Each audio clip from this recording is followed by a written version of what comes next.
Zenkit is one of the productivity tools you've probably heard about, but before you commit to buying it, here are 12 things you need to know to make an informed decision, and one better option you might want to try for free at the end.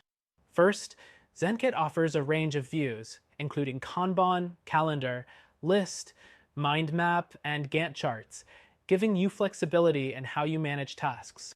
However, some competitors like ClickUp and Monday.com offer even more customizable options, which might be better for complex projects.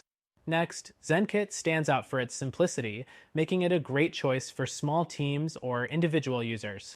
That said, its minimalistic interface might feel limiting if you're managing large teams or handling advanced workflows, something tools like Asana or Trello handle more effectively.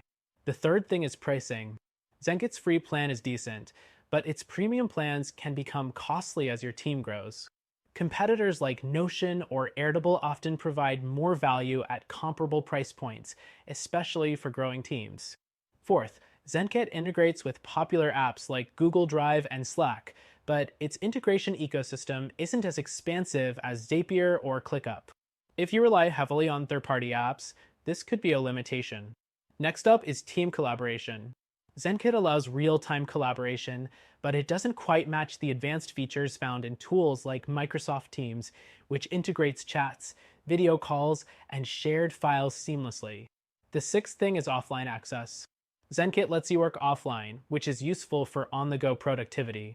Few competitors match this, though some, like Todoist, also offer excellent offline functionality. Seventh, customization is another highlight. You can tailor fields and labels, but tools like Notion or Airtable are far more flexible, allowing you to create entirely personalized workflows.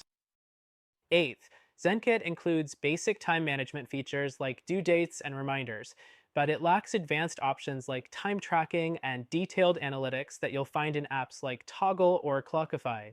Ninth, data visualization is a strong point for Zenkit. However, if you rely on visual reports and dashboards to make data-driven decisions, tools like Smartsheet or Airtable provide more robust solutions. Next thing, mobile apps. Zenkit's apps for iOS and Android work well, but some users report occasional syncing delays. Competitors like Notion or Trello have smoother mobile experiences. 11th, Zenkit provides decent customer support through email and a help center. However, it lacks live chat or phone support, which many users expect. Tools like ClickUp and Monday.com excel in this area. Finally, scalability. Zenkit is great for smaller teams, but as your business grows, its feature set may feel limited compared to more enterprise-focused tools like Jira or Asana. Zenkit is a solid option if you're looking for a straightforward tool with basic features. However, if you want something more powerful, customizable, and designed to grow with your needs, check out our recommended solution. You can try it for free and see how it compares.